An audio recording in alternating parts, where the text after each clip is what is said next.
আসসালামু আলাইকুম রহমতুল্লাহ। আশা করি আল্লাহ তাআলার অশেষ রহমত এবং দয়ায় আপনারা সবাই ভালো আছেন ইনশাআল্লাহ। আজকে আমি আলোচনা করব কিভাবে আপনি 3-4 মিনিট এবং 5 মিনিটের ভিতরে একটা আমল করলে লক্ষ লক্ষ নেকি পেতে পারেন এবং পৃথিবীর ভিতরে সর্বশ্রেষ্ঠ কথা কি এই বিষয়ে হাদিস শরীফের ভিতরে এসেছে।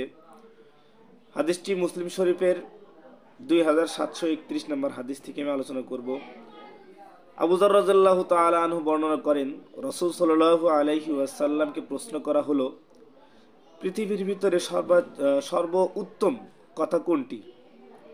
রাসূল সাল্লাল্লাহু আলাইহি সাল্লাম বললেন, যে কালামটি আল্লাহ তাআলা তার ফেরেশতাদেরকে এবং বান্দাদেরকে শিক্ষা দিয়েছেন ওইটাই সবচেয়ে উত্তম। তারপরে তিনি বললেন, কালামটি হলো সুবহানাল্লাহি ওয়া বিহামদিহি। অন্য এক হাদিসে আছে, নবী করিম সাল্লাল্লাহু আলাইহি ওয়াসাল্লাম ফরমান, যে ব্যক্তি সকালে 100 বার সুবহানাল্লাহি ওয়া বিহামদিহি পড়বে, কিয়ামতের দিন তার চেয়ে শ্রেষ্ঠ আমল নিয়ে আর কেউ আসিবে না এবং তাকে 1,40,000 নেকি দেওয়া হবে। বুঝতে পারছেন কত বড় একটা ফজিলতপূর্ণ হাদিসের কথা। যদি সুবহানাল্লাহি ওয়া বিহামদিহি এটা যদি কোনো ব্যক্তি সকালে 100 বার এবং বিকালে 100 বার করে পড়ে, 100 বার পড়তে খুব বেশি সময় লাগবে না, সর্বোচ্চ 5 থেকে 6 মিনিট লাগবে।